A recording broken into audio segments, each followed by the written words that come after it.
ডাক দিয়ে বলে ওমর ভালো করে শোনো, কান করে শোনো, তোমাকে আল্লাহ শক্তি দিয়েছেন, আল্লাহ আমাকে শক্তি দিয়েছেন, তাই বলে আমাকে তুমি মেরে চলে যাওয়া হবে না। কিন্তু ওমর শোনো, আমাকে মারার আগে নবী মুহাম্মদ সাল্লাল্লাহু আলাইহি ওয়াসাল্লামকে মারার আগে তুমি তোমার বাড়ির খবর নিয়েছো, তোমার হাড়ির খবর নিয়েছো। বলে হাড়ির খবর মানে কি হয়েছে বাড়িতে? বলে তুমি কি জানো না তোমার ভগ্নিপতি শাহিদ, তোমার বোন ফতেমা তারা কলমা পড়ে মুসলমান হয়ে গেছে। সুবহানাল্লাহ বলুন। বলো কি? বলে হ্যাঁ। মিথ্যা কথা বলে নবীর সাহাবা কখনো মিথ্যা কথা বলে না। খোঁজটা তুমি নিয়ে দেখো। হযরত ওমর তিনি বাড়িতে গেলেন, বাড়ির কাছে গুনগুন গুনগুন শব্দ দরজার কাছ থেকে শোনা যায়।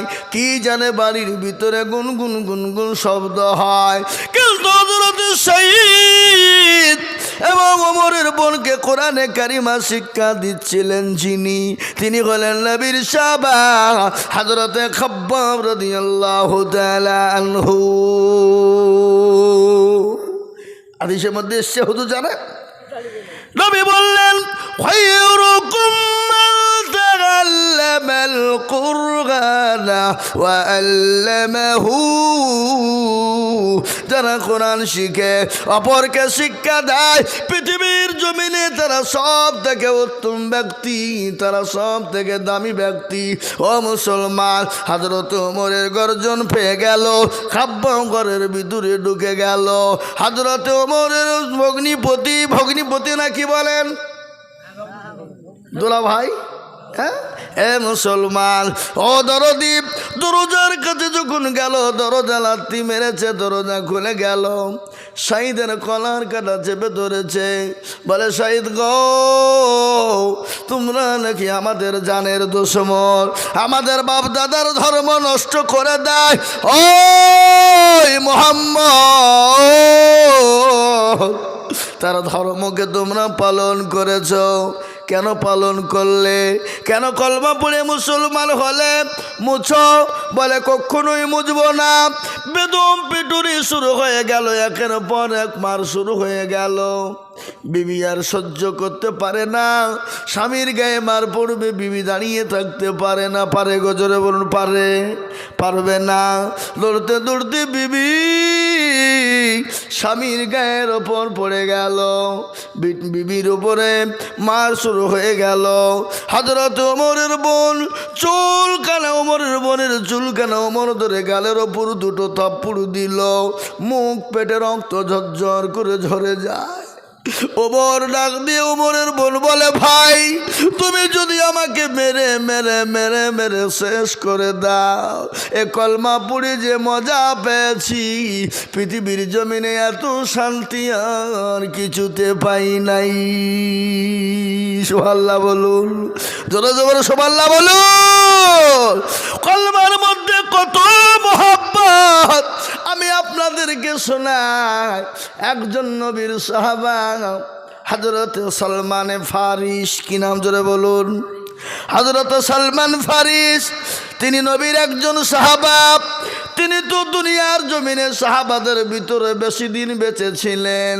তিনি 250 বছর দুনিয়ার জমিনে বেঁচে ছিলেন। 80 বছর তিনি মূর্তি পূজা করেছেন। ক বছর? কথা বলেন না কেন? 80 বছর। 80 বছর তিনি মূর্তি পূজা করলেন। সে ধর্ম কিন্তু তাকে ভালো লাগে না, ধর্ম ভালো লাগে না, মন চাই না। তিনি চলে গেলেন খ্রিস্টান ধর্মে। খ্রিস্টান ধর্ম তিনি পালন করলেন 50 বছর। তাহলে 80 আর 50 কত হয়? 130।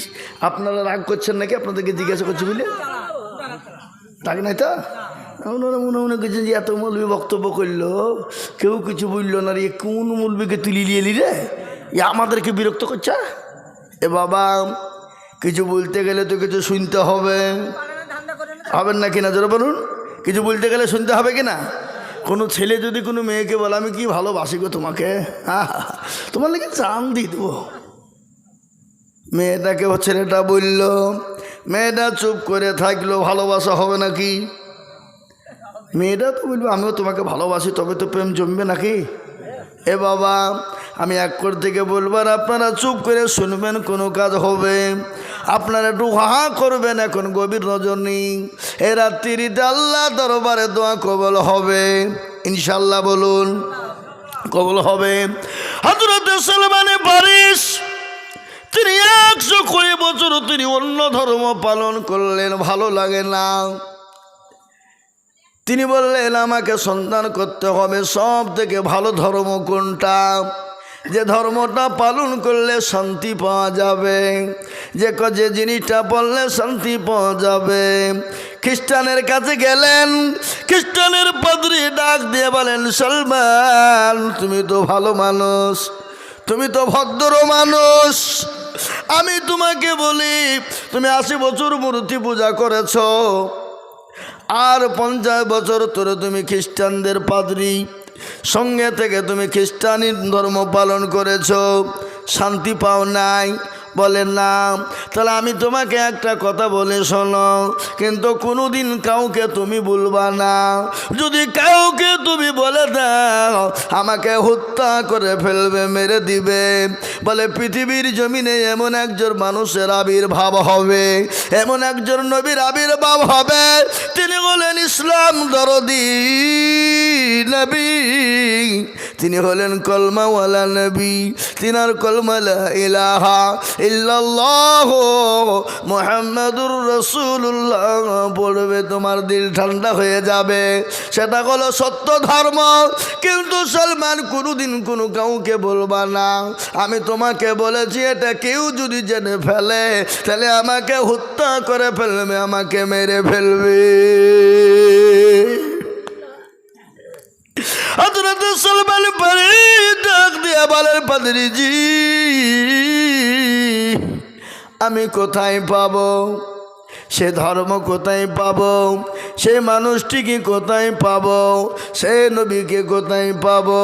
বলে সেই দেশে, যে দেশে বেশি খেজুরের গাছ হয়, যে দেশে বেশি খেজুর হয় সেই দেশে তোমরা সেই মানুষটিকে পাবে। সেই মানুষটির নাম হলো মুহাম্মাদুর রাসূলুল্লাহ। সকলে বলুন সাল্লাল্লাহু আলাইহি ওয়াসাল্লাম। কিন্তু শোনো, তিনি যে নবী তুমি কি করে চিনবা? চেনার উপায় কি তুমি জানো? বলো কি? বলে তুমি তিনটে জিনিস লক্ষ্য করবা। 1 নম্বর, তুমি তার জন্য কিছু সদকা নিয়ে যাবা। সদকা বোঝেন না? এই কথা বলেন না কেন? সদকা। আর নবী বলেছেন সাদাকু তারাদুল বালা, সদকা করলে বালা দূর হয়ে যায়। সুবহানাল্লাহ।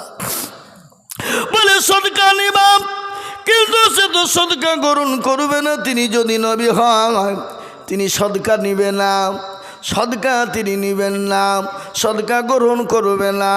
আজকে শোনালেন আমাদের ঈদগাহ, আমাদের জুম্মায় মসজিদ গুলানে সদকা যায় না? সদকার মাল যায়, সদকার মাল মসজিদে যায়। আর আমাদের দেশের জাকাত পার্টিওয়ালারা সদকার মাল খাওয়ার জন্যে মসজিদে মারামারি করে। আপনাদের দেশে সব নাই? হ্যাঁ, বড় লোকরা বেশি খায়। তোরা কিসের বড় লোক? অত ভিকারির দিকে বড়, আরো ভিকারি। এ বাবা, আবার কথা বুঝতে পারলেন না? সদকার মাল খাবে কারা? ফকির মিসকিন যারা, দরিদ্র গরিব যারা, বাচ্চা ছেলে মেয়েরা এবং মুসাফির হবে যারা, তারা ওই সদকার মাল খেতে পাবে। কিন্তু আপনি বড় লোক, পয়সাওয়ালা, গাড়িওয়ালা হলে আপনি কখনোই সদকার মাল খেতে পাবেন না। আর সদকার মাল খেলে দিল মুর্দা হয়ে যাবে। তার জন্য আমাদের দেশের বড় লোকেরা, ধনী ব্যক্তিরা মসজিদে সদকার মাল খাওয়ার জন্য তাদের আজকে দিল মুর্দা হয়ে গেছে। এর জন্য আল্লাহর কত তাদের করণ কহরে ঢোকে না।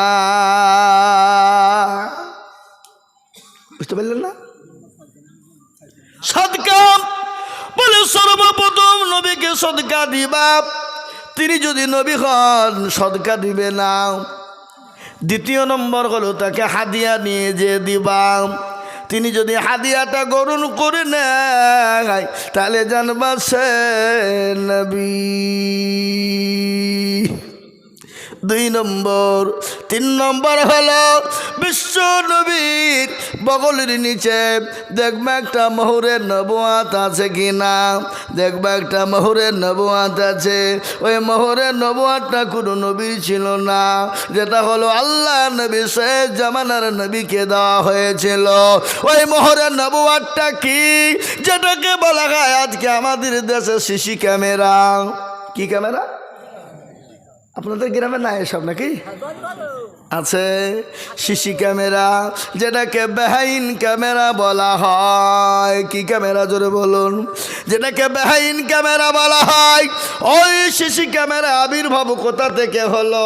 আল্লাহ নবীর বগলের নিচে ছিল সিসি ক্যামেরা, যেটাকে বলা হয় মোহরে নবুয়াত, যেটাকে বলা হয় মোহরে নবুয়াত। ওই মোহরে নবুয়াতের দ্বারা আল্লাহর নবীর সামনে পিছনে ডানে বায়ে তিনি সব কিছু দেখতে পেতেন।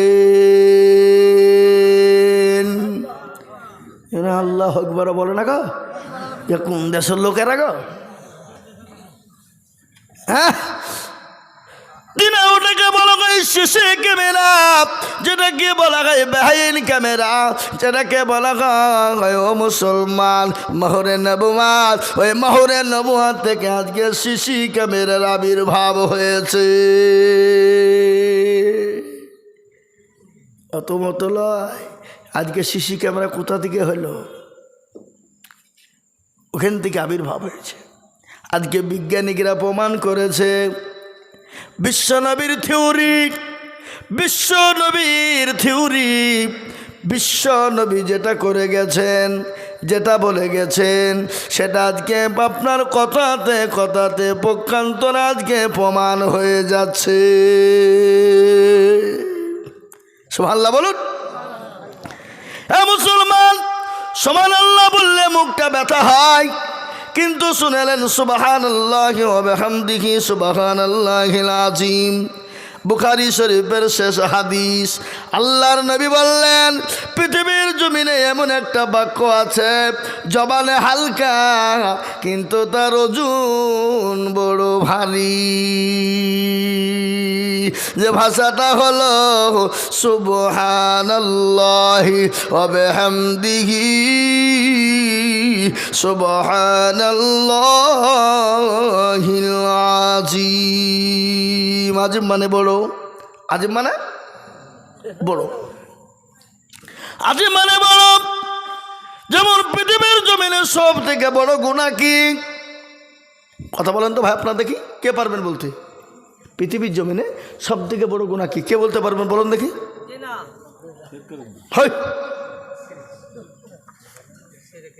সব থেকে বড় গুনাহ হলো শিরক। কিসের? শিরকের গুনাহ। কোরআন বলেছে শিরকা লাযুলমুন আযীম। আল্লাহু আকবার। সব থেকে বড় গুনাহ হলো শিরকের গুনাহ। আযীম মানে বড়, জুলুম মানে জুলুম করা, অত্যাচার করা। যারা আল্লাহর সঙ্গে শিরিক করবে, আল্লাহর সঙ্গে পাল্লা দিবে, আল্লাহ কাল কিয়ামতের দিন তাকে জাহান্নামে দেবে। শিরিক কাকে বলে একটু বলি, না বলবো না? শিরিক কাকে বলে শুনালেন? মনে হয় আপনাদের দেশে নাই। 8-10 বছর বিয়ে হয়ে গেল, কি বললো? ঠিক যাব, আমাদের ঠিক ব্রেন আছে, কত কায়দা লয়, এমনি বক্তা লয়, ঠিক সাইজ আছে আমাদের, ঠিক লাইনে ঠিক ঢুকি দিব। কি কেরালা থেকে কলকাতা কোন লাইন দিয়ে ঢুকতে হয়, যিনি রেল লাইনে ড্রাইভার সে জানে কোন দিক দিয়ে ঢুকতে হবে। ও কলকাতাতে ঢুকবে, ঘুরিয়ে কিন্তু ব্যাঙ্গালোর যাবে না, নাকি বলছেন আপনারা বলুন? আপনারা মনে করছেন যে হারে কলকাতার টিকিট কাটনো, সাঁতরাগাছি, হাওড়া, কিন্তু ব্যাঙ্গালোর ঢুকছে কেন ট্রেন?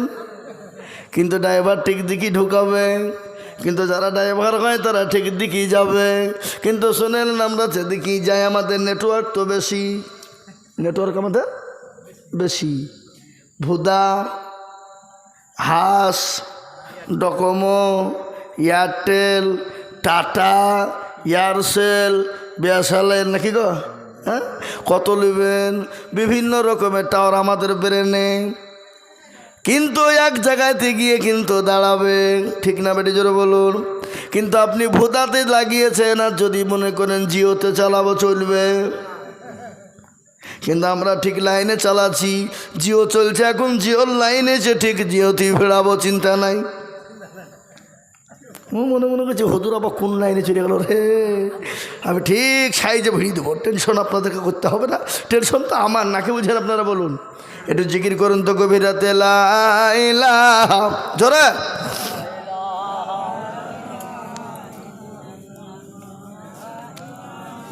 আপনারা আইডিয়া গেছেন গো, জিকিরটাও মুখ দিয়ে বাড়াইছে না নাকি? চা, চা খাবে? এই দেখেন আপনাদের লিখে চা খাবে, মুড়ি, মুড়ি ঝালবাড়া পেঁয়াজি দাও, এত রাত্রে খাই। হ্যাঁ, লাল চা না দুধ চা? লাল চা কিনে দেশের লোক গায়ে পোষে না, ও দুধ চা দিবে এখানে, ওরা 50 টাকা লিটার কিনে বেচবে। হ্যাঁ, এই যে ঈদে গেল 80 টাকা কেজি পর্যন্ত বিক্রি করেছে। হ্যাঁ, 60 টাকা। আমি আজকে বাড়িতে আমাকে ফোন করে বলছি, হ্যাঁ গো তুমি ঈদের দিন লাচা লিখে দিলি, তো লাচাটা ভিজাবো কি দি? হ্যাঁ, পানি দিয়ে লাচা খাওয়া হয়? যাও বাজারে যাও, বোতল যাও, যে 2 লিটার দুধ কিনে লিছ।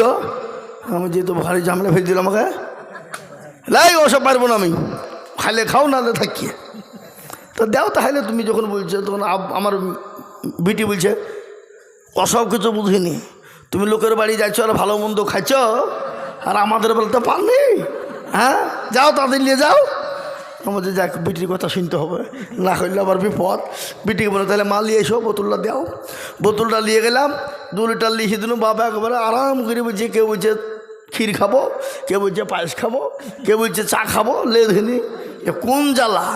আমি মনে যা খাবার খাও, দেখো 2 লিটার দুধ এনে দিয়েছে, যতদিন ইচ্ছে চালাও। কি বুঝলেন? তো বাবুজি 50 টাকা করে রেখে দিল, 50 টাকা সমিতি থেকে লিখে দিল। কত আপনাদেরকে? কথা 60। এই আপনারা এদিক ওদিক নিয়ে আমার বক্তব্য তখন ভুলে যাবো, কোন দিক দিয়ে কোন দিকে চলে যাবো, থাক। তো যাক, যেটা বলছিলাম বাবুজি, একটু জিকির করেন লা ইলাহা, ধরে আল্লাহ তোমার লীলা খেলা, কেউ বোঝে কেউ বুঝে না। আল্লাহ তোমার লীলা খেলা, কেউ বোঝে কেউ বুঝে না। কাউকে রাখো গাছতলাতে, কাউকে রাখো 5 তলায়, কাউকে রাখো গাছতলাতে, কাউকে রাখো 5 তলায়। আল্লাহ তোমার লীলা খেলা, কেউ বুঝে কেউ বুঝে না। আল্লাহ তোমার লীলা খেলা, কেউ বুঝে কেউ বুঝে না।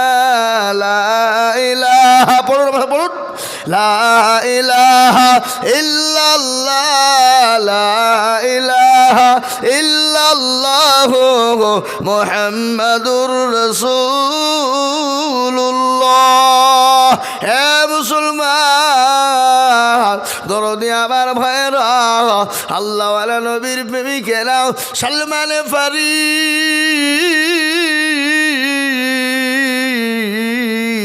আপনার নবীকে খোঁজার জন্য তিনি বেরোবেন। বাড়িতে গিয়ে বললেন, মা গো, ও আমার আব্বা জান, আমি এত ধর্ম পালন করলাম, ভালো লাগলো না। আমি এমন একটা ধর্ম পেয়েছি যে ধর্মটা পালন করলে আমি জীবনে শান্তি পাবো, কিন্তু মা ওই ধর্ম পালনের জন্য আমাকে মক্কা মদিনায় যেতে হবে। কোথায়? Mecca Medina. মা বলে, বেটা রে, আমাদের তো দ্বিতীয় কোনো সন্তান নাই, দ্বিতীয় কোনো ছেলে নাই। ও বেটা, আমাদেরকে ছেড়ে তুই মক্কা মদিনায় চলে যাবি, আমরা কি করে থাকব? আমরা যে তোর জনম দুঃখিনী মা, গর্ভধারিণী মা, আমি যে তোর বাপ, আমাদেরকে ছেড়ে তুই কি করে চলে যাবি? আমি মা হয়ে তোকে ছেড়ে আমি কি করে থাকব? বলে মা গো, যে নবী আমি পেয়েছি, যে নবীর আবির্ভাব আমি পেয়েছি গো মা, ওই নবীর জন্য তুমি আমার মা কেন? আমি গোটা পৃথিবী পর্যন্ত ছেড়ে দিতে রাজি।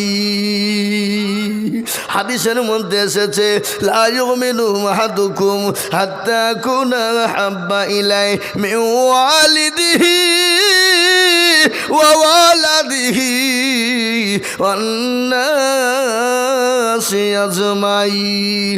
আমার নবী বলে গেলেন, ওই ব্যক্তি সব থেকে ইমানদার, প্রকৃতি ইমানদার মুমিন হবে কোন ব্যক্তি? যে ব্যক্তি তার নিজের জীবনের থেকে, যে ব্যক্তি তার বিবি বাচ্চা ছেলে মেয়ের থেকে, যে ব্যক্তি সন্তানাদির থেকে আল্লাহ তার রসুলকে সব থেকে বেশি ভালোবাসবে, ওই ব্যক্তি সব থেকে বড় প্রিয়, সব থেকে বড় নবীর প্রেমিক হযরতে সালমান ফারিসি এই কথা বলে বেরিয়ে আসবে। সঙ্গে সঙ্গে তাকে অ্যারেস্ট করে ঘরে ভরে দেওয়া হলো, পায়ে জিঞ্জিরি হাতে জিঞ্জিরি বেঁধে দেওয়া হলো, ঘরের ভিতরে দরজা খুলে ভরে দেওয়া হলো, বাড়িতে দিতে দেয় না। একদিন যায়, দুদিন যায়, 3 দিন যায়, 4 দিন যায়, 1 সপ্তাহ 1 মাস চলে যায়। হযরতে সালমান ফারিসি নবী নবী করে পাগল হয়ে গেল। নবীর প্রেমিক কাকে বলে? নবীর প্রেমিক কাকে বলে? কাকে নবীর প্রেমিক কয়? আমরা তো মুসলমান রে মুসলমান, হাওয়ার গাড়ি হাওয়ায় চলে, তেলের গাড়ি তেলে চলে রে, হাওয়ার গাড়ি হাওয়ায় চলে, তেলের গাড়ি তেলে চলে। আমরা সেই মুসলমান, আমরা সেই মুসলমান। হ্যাঁ মুসলমান। সালমানে ফারিসির হাত পায়ে জিঞ্জিরি দিয়ে বেঁধে দিলেন, কিন্তু সালমানে ফারিসি 1 মাস হয়ে গেল, কিন্তু দেখবেন ভাই বোনের মধ্যে এত দরদ, এত মিল, এত মহাব্বত, এত ভালোবাসা। ভাই হয়ে বোনকে জমি দেয় না, ভাই হয়ে বোনের জমি মেরে দেয়, আছে নাই? কথা বলেন না কেন?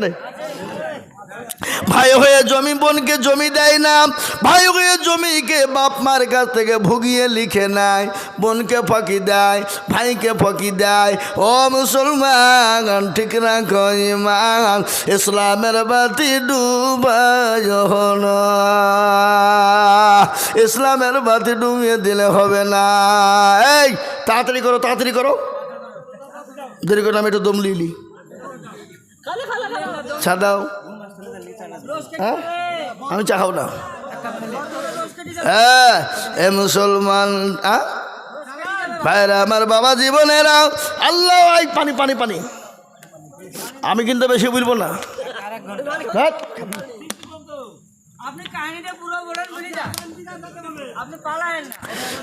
আমার বাবা জীবনেরা, ফজর বন্ধ চলবে তাইছে, মনে হচ্ছে জানেটাতে তেল ভরলি চলবে। সারা রাত ঘুম নাই, বেলা 11টার সময় এসছি বাড়ি কলকাতা থেকে, তারপরে এখান থেকে বেরিয়ে কাল সকালবেলায় যাবো শিলিগুড়ি। জি মুসলমান দরদি আমার ভাইয়েরা, কান করে শুনবেন, ভাইয়ের মধ্যে বোনের কত মিল মহাব্বত, বোনের জন্য ভাইয়ের জান চলে যায়, ভাইয়ের জন্য বোনের জীবন দিয়ে দেয়। এত মহাব্বত, এত ভালোবাসা, বোনকে অনেকেই ফাঁকি দেয়, জমি লিখে দেয় না, জমি দেয় না। কিন্তু এই বোনের বাড়িতে যদি ভাই যায়, ভাইকে আদর করে যত্ন করে কাছে টেনে নিয়ে ভাই বসে বসে বোনকে খাওয়ায়, খাওয়ায় না? কথা বলে মুসলমান। ভাইয়ের কষ্ট দেখে সালমান ফারিসির কষ্ট দেখে বোন সহ্য করতে পারে না, দরজাখানা খুলে দিল, পায়ের শিকল গলা খুলে দিল, হাতের শিকল খুলে দিল। ভাইকে বললো, ভাই রে তুই কোন এমন নবী পেয়েছিস, কোন নবীর আবির্ভাব হলো, কোন নবীর আসত্য হলি তুই? আজকে মা বাপ ছেড়ে দিয়ে বোনকে ছেড়ে দিয়ে চলে যাবি, কোন নবীকে পেয়েছিস? ও ভাই, আমি তোর পায়ে হাতে বান্ধা জিঞ্জিরি শিকলি সহ্য করতে পারি না, আমি তোকে ছেড়ে দিলাম, ভাই তুই চলে যা। বল চলে গে ভাই, চলে গেল। সলমানে ফারিস কোথায় যাবে, কি করে মদিনায় পৌঁছাবে? কিন্তু ওই কাফেলার দল নিয়ে সিরি ব্যবসায় গিয়েছিল বাবা, দামেস্কে ব্যবসা গিয়েছিল সিরিয়ায়, সিরিয়ার দামেস্কে ব্যবসায় গিয়েছিল মদিনার মানুষ।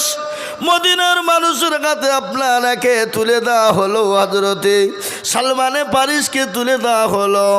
সালমানে ফারিসকে মদিনার মানুষের হাতে তুলে দেওয়া হলো। সালমানে ফারিস বলল, তোমাদের বাড়ি কোথায়? বলে আমাদের বাড়ি তো মদিনা।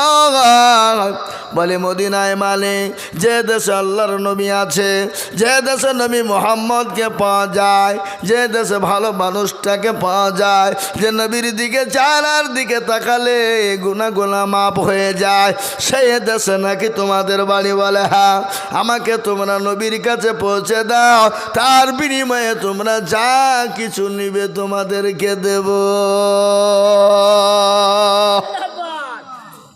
যা কিছু নিবা তার বিনিময়ে তোমাদেরকে দেওয়া হবে। সেই মদিনার মানুষ তারা কিন্তু নবীর দুশ্মন ছিল, দুশ্মন। তারা চিটার টাইপের লোক ছিল। বলে হারে মোহাম্মদের কাছে যাবি, তোর এত বড় সাহস, তোকে যেতে দিচ্ছি, দাঁড়া, তোকে বিক্রি করে দেব, তুই চ। কিন্তু সালমানে ফারিস আইছিল, ও যাও যাও যাও যাও, বাধা দেবো না, ও আটকে নিয়ে যাবে না। এই মুসলমান দরদি, আমি তো মনে করছি পালালি হয় নাকি? এই মুসলমান দরদি শুনেলেন ভালো করে, হযরত সালমানে ফারিসকে বিক্রি করে দেওয়া হলো, মদিনার মানুষেরা নিয়ে গিয়ে বিক্রি করে দেওয়া হলো। বিরাট জীবনে বড় কষ্ট। সালমানে ফারিস কিন্তু নবীর কাছে পৌঁছানেই চাই।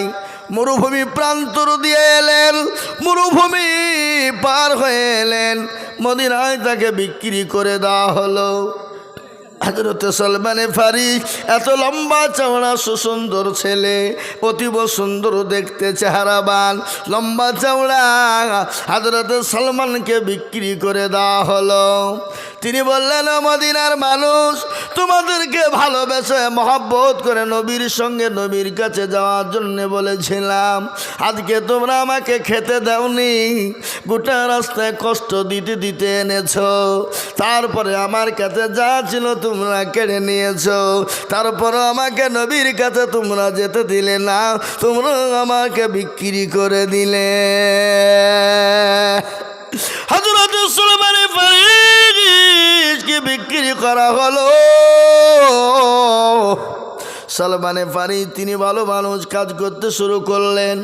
যে মালিকের কাছে বিক্রি করা হলো, সে মালিকের খেজুর গাছের বাগান জোগাইতে শুরু করে দিল। কিছুদিন যায়, ওই মালিকের ছেলে এসে বলে, আব্বাজান, বলে কি হলো? বলে আমরা শুনলাম মদিনার বুকে একজন নতুন মানুষের আবির্ভাব হয়েছে, তার বাপের নাম নাকি আব্দুল্লাহ, মায়ের নাম নাকি আমিনা, তার নাম নাকি মোহাম্মদ, সে নাকি নবী, সে নাকি নবী। তার কাছে মানুষ এসেছে, দলে দলে কলমা পড়ে মুসলমান হচ্ছে। আব্বাজান, আমাদের ধর্ম কি নষ্ট করে দিবে?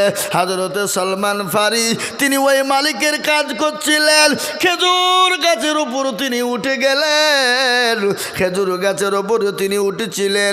নবীর কথা শোনার সঙ্গে সঙ্গে তিনি বলছেন, আমি লাফ মারবো না, আমি কিভাবে নবীর কথা শুনে নামবো বুঝতে পারলাম না, আমি খেজুর গাছ থেকে কিভাবে নেমে গেলাম। আমি মালিকের ছেলেকে গিয়ে বললাম, ভাই তুমি যে মানুষটির নাম করলে তাকে তুমি চিনো? বলে আমি চিনি না, কিন্তু মদিনায় শুনলাম তিনি নাকি মদিনা জমিনে এসেছেন, নতুন আবির্ভাব হয়েছে, তার ধর্ম নাকি ইসলাম, সে কলমা পড়ে মুসলমান বানিয়ে দিয়েছে, সে নাকি নবী। বলে আমাকে একবার তোমরা আমাকে নিয়ে যাও। বলে তুই কি করবি যে? বলে আমি ওই নবীর চেহারা খান একবার দেখতে চাই। জোরে বলুন সুবহানাল্লাহ। হযরত সালমান ফারিসকে নবীর দরবারে নিয়ে যাওয়া হলো। আল্লাহর নবী সাহাবাদেরকে কলমা শিক্ষা, কোরআন শিক্ষা দিচ্ছিলেন, কোরআনের তেলাওয়াত করাচ্ছিলেন। এত সুন্দর চেহারা, এত সুন্দর চেহারা, এত সুন্দর দেখতে আমার নবী, এত সুন্দর দেখতে আমার নবী। মাছ দিয়ে সিটি পাড়তেন, চুলগালা লম্বা হতো, মাছ নিয়ে আপনার সিটি পাড়তেন। এখন তোয়ালা গায়ে, গামছা গায়ে দিয়ে সুন্দর করে সাদা থান পরে বসতেন, এত সুন্দর লাগতো।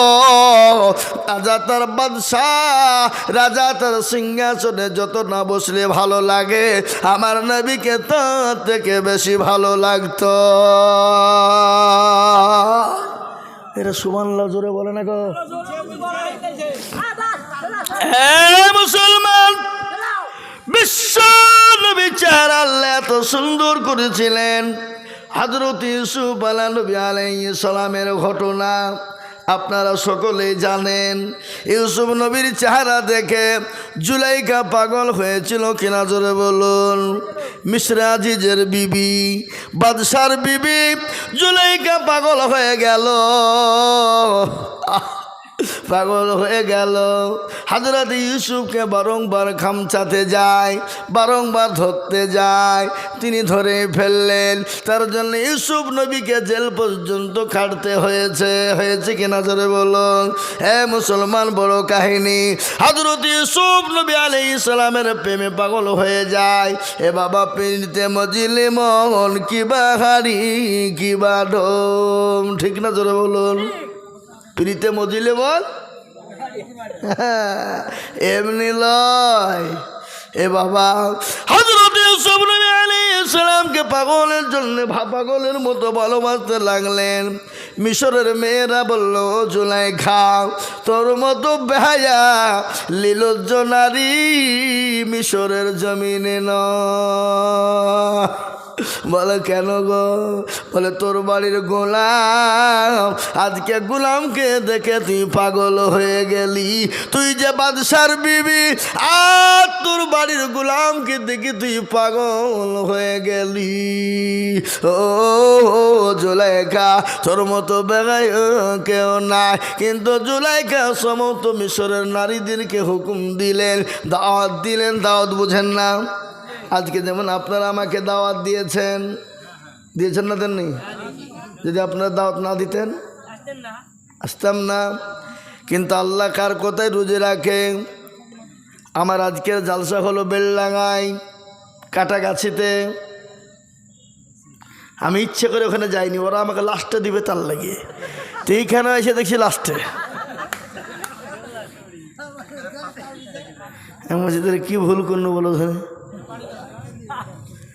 ওখানে বলছে হুজুর আপনাকে লাস্ট 1টার পর। তা আমি বললাম যে তাহলে ইয়াদের দায় করি, আর সকালেও দিবে। আমাকে লিখে বসিয়ে দিয়ে বলছে হুজুর আপনাকে শেষ বেলাতে দিব।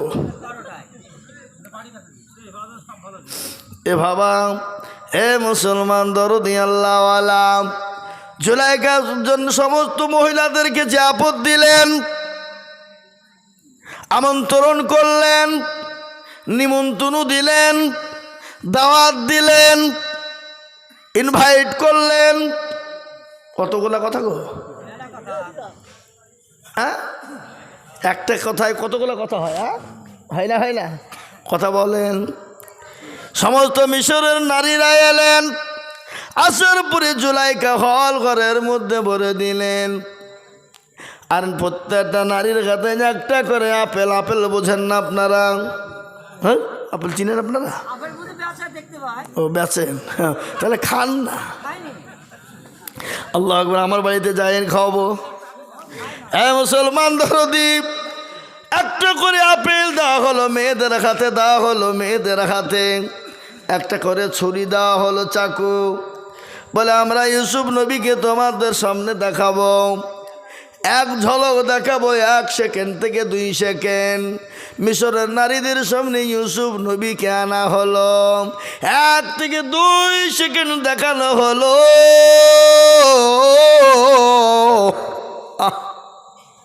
মিশরের নারীরা ইউসুফ নবীর চেহারা থেকে পাগল হয়ে গেল। খালি পাগলই নয়, হাতের আপেল কাটতে কাটতে মুসাল্লি বলেছেন কেউ আঙ্গুল কেটে ফেলেছিল, কেউ আপনার কবজা পর্যন্ত কেটেছিল। ইউসুফ নবীর চেহারা দেখে যদি তারা হাত কেটে ফেলে, আঙ্গুল কেটে ফেলে, আমার নবীকে যদি তারা দেখতো, তারা তাদের কলিজা পর্যন্ত কেটে ফেলতো। ও মুসলমান গো, আল্লাহ নবীর বিবি আয়েশা আল্লাহ নবীর চেহারা দিকে তাকায়, আর একবার করে চন্দ্রের দিকে তাকায়। নবী বলেন, আয়েশা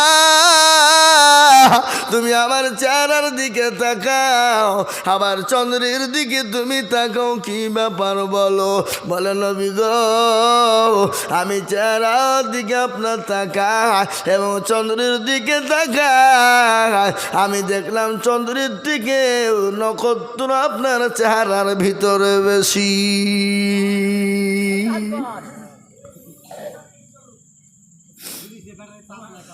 সবাই লিখেছে। আপনারা এমন এই চা খাওয়াইনি তো ভুল হইল?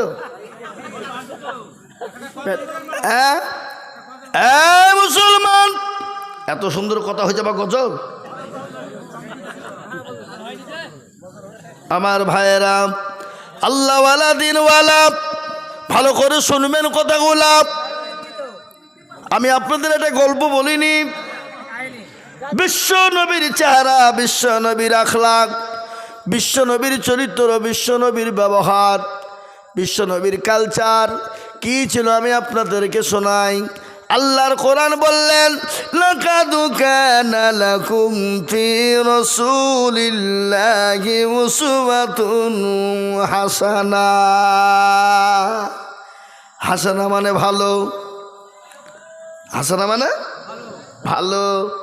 আমার নবীর চরিত্র আখলাক এত ভালো, এত সুন্দর, পৃথিবীর জমিনে এরকম আর হয়নি এবং কিয়ামত পর্যন্ত হবে না। আমেরিকার একজন লেখক, খ্রিস্টানদের ঘরের ছেলে, যার নাম হলো উইলিয়াম হার্ট। উইলিয়াম হার্ট তিনি একটা কিতাব লিখলেন, বই লিখলেন, যে বইটার নাম হলো দ্য 100 মনীষীর জীবনী তিনি লিখলেন। 100 মনীষীর জীবনী তিনি লিখতে গিয়ে দেখলেন প্রতিটি মনীষীর জীবনে কলঙ্কের দাগ আছে, কিন্তু একজনের কলঙ্কের দাগ নাই। তিনি হলেন জনাবে মুহাম্মদুর রাসূলুল্লাহ সাল্লাল্লাহু আলাইহি ওয়াসাল্লাম। যারা বলুন সুবহানাল্লাহ। আমার নবীর ব্যাপারে কোনো দাগ আছে নাকি? নবীর চরিত্র কোনো দাগ আছে? নবী তো 63 বছরের দুনিয়ার জিন্দেগি বেঁচেছিলেন। নবী তো কোনোদিন কাউকে গালি দেয়নি, নবী তো কোনোদিন কাউকে চড় মারেনি, নবী কোনোদিন কাউরের সামনে মিথ্যা বলেনি, নবী কোনোদিন কাউরের সামনে বাটপানি চিটারি করেনি। আমরা তো সেই মুসলমান, আমরা তো সেই নবীর উম্মত। আজকে নামাজ পড়ি না, কোরআন পড়ি না, আপনার আমার চরিত্র ফুলের মতন পবিত্র, নামাজ পড়ে না এক ওয়াক্ত। কি ঠিক না বেরিয়ে যখন নামাজ পড়েন এক ওয়াক্ত? হ্যাঁ মুসলমান দরদি আমার ভাই, এই তো আমাদের নবীর উম্মত। আমরা নবী নবী নবী নবী নবী নবী পাগল, কিন্তু নামাজের বেলাতে একজনাও নাই। ফজরের নামাজ, আচ্ছা বলেন ঈদের নামাজ, ঈদের দিন ফজরের নামাজ কে কে পড়েছেন দেখি হাত তোলেন। মিছে করে হাত তুলবেন না কিন্তু। এই তো নামে গেল দেখছো, তার মানে নামাজ পড়েনি। 2 3 4 5 6 দেখেন 6 7 জন চালা পাননি, আল্লাহ শুনবে, হুড়কি মেরে মাজা ভাঙিয়ে দিবে। চালা আল্লাহ ফেরেশতা শুনবে তাই। ভোটের সময়তে নেতার জন্য সারা রাত জেগে জেগে তুমি লাঠি নিয়ে পাহারা দিতে পেরেছ? এই কাকে ফাঁকি দিচ্ছেন? কেমন করে ঘুমাও তুমি ফজর করে কাজা, এমন হতে পারে জহুরে জানাজা, হতে পারে না? কেমন করে ঘুমাও তুমি ফজর করে কাজা, এমন তো হতে পারে জহুরে জানাজা। মুসলিম হয় না জন্ম নিলে মুসলমানের ঘরে, কাফের মুশরিক পার্থক্য হয় সালাতের ওপরে। ও মানুষ, কাফের মুসলিম পার্থক্য হয় নামাজের মাধ্যমে। কেমন করে ঘুমাও তুমি ফজর করে কাজা, এমন তো হতে পারে জহুরে জানাজা। মানুষ জহুরে জানাজা পারে না? এই কথা বলেন না কেন? জোরে জানাজা করতে পারে বাবা, জীবনের কোনো মূল্য নেই, জীবনের কোনো দাম না। আল্লাহর কোরআন বললে নিজে জানো হা, ও বান্দা তোমার যখন নির্ধারিত টাইম হবে, নির্ধারিত টাইম অনুসারে তোমাকে দুনিয়া থেকে চলে যেতে হবে। তোমার জন্য 1 মিনিট এদিকেও হবে না, 1 মিনিট ওদিকেও হবে না। এই যে ঈদের দিন কত যুবক দুনিয়া থেকে চলে গেল, কত ছেলে তো আপনার চলে গেল, কত তরুণ চলে গেল। গতকালকের একটা ঘটনা, আমি কলকাতায় জলসায় ছিলাম, একজন সুন্দর চেহারাবান ছেলে আমাকে দেখালো ছবি, বলে হুজুর গো, বাপের একটা কলিজার সন্তান, আল্লাহ এত সুন্দর চেহারা দিয়েছিল, এই ছেলেটা ঈদের দিন এমনভাবে অ্যাক্সিডেন্ট করে মারা গেল। ও হুজুর একটু দোয়া করবেন। আর একটা মর্মান্তিক ঘটনা হয়ে গেল বাবা, একজনের 4টে ছেলে ছিল, গত রমজানে পানিতে ডুবে মারা গেছে একজন, আর এই রমজানের শনিবারের দিন 3 বেটা ঢাকাতে থাকে, কাজে কর্মে ব্যস্ত, পড়াশোনা কেউ করে কেউ চাকরি করে। বাপের বাড়িতে ঈদ করবে বলে বাড়ি এসেছে, বাড়ি যাওয়ার জন্যে বাজার করে নিয়ে মামা নানার বাড়িতে দিতে যাবে, গাড়ির সঙ্গে এমনভাবে অ্যাক্সিডেন্ট হয়ে গেল, 3 ছেলে একবারে রাস্তার উপর ডেড হয়ে যায়। মুসলমান, আমি আপনাদেরকে শোনা, ছেলেরা বম্বে, দিল্লি, গুজরাট, কেরালায় থাকে না থাকে, বাড়ি চলে আসলো, ডমকুল বাজারে নেমে গেল, মা আমি তোমাদের সঙ্গে রাত্রিতে সেহরি খাবো একসঙ্গে। মা ঘুমায় না, বাপ ঘুমায় না, সন্তানের দিকে লক্ষ্য করে বসা আছে, ছেলে আসবে সেহরি খাবো বলে, কিন্তু ছেলেতে আপনার সেহরির টাইম পার হয়ে যায়। মা বলে, স্বামী গো, আমার কলিজার সন্তান এখনো পর্যন্ত এলো না, একটু খবরটা নিন, কি ব্যাপার? স্বামী বলে, বিবি রে, এখন তো পূর্বের টাইম, বিবি ভিড় হতে পারে বাজারে, লেট হয়েছে তো কি হয়েছে, থামো। ও মুসলমান, ফজরের পার হয়ে গেল, কোনো টাইম কেউ কোনো এলো না, তারপরে মোবাইলে কিড়িং বেল, ফোন ধরে বলে, বেটা এত দেরি কেন, কোথায় ছিলি বল? সঙ্গে সঙ্গে অন্যজন ধরে বলে, চাচা কে আপনি, এ মোবাইল কার আপনি জানেন? বলে, হ্যাঁ এটা তো আমার আমার বেটার মোবাইল, কিন্তু বাবা তুমি কে? আমার বেটার গলার আওয়াজ তো এরকম হতে পারে না। বলে চাচা, ডোমকুল থেকে বাড়ি ফেরার পথে ওই গাড়ির ভিতরে অনেক মানুষ ছিল, এমন একটা অ্যাক্সিডেন্ট হয়ে গেছে, সমস্ত লাশ সারি সারি দেওয়া আছে, কাপড় দিয়ে ঢাকা। জানি না এই মালা মোবাইলটা ওই লাশের পাঁজরে পড়েছিল, আমি তুলে আপনাকে ফোনটা দিয়েছি। বাহ, আপনার দৌড়তে দৌড়তে তিনি চলে গেলেন, কাপড় একটা একটা একটা করে উঠাইতে শুরু করে দিলেন। কাপড় উঠানো শুরু হয়ে গেল, লাট ফিনিশিং এ কাপড় তুলতে গিয়ে দেখে আর বেটা না, বেটা বাপের সঙ্গে সেরি খাওয়া হলো না, রোজা করা হলো না, বেটা অ্যাক্সিডেন্ট হয়ে রাস্তায় পড়ে আছে। মা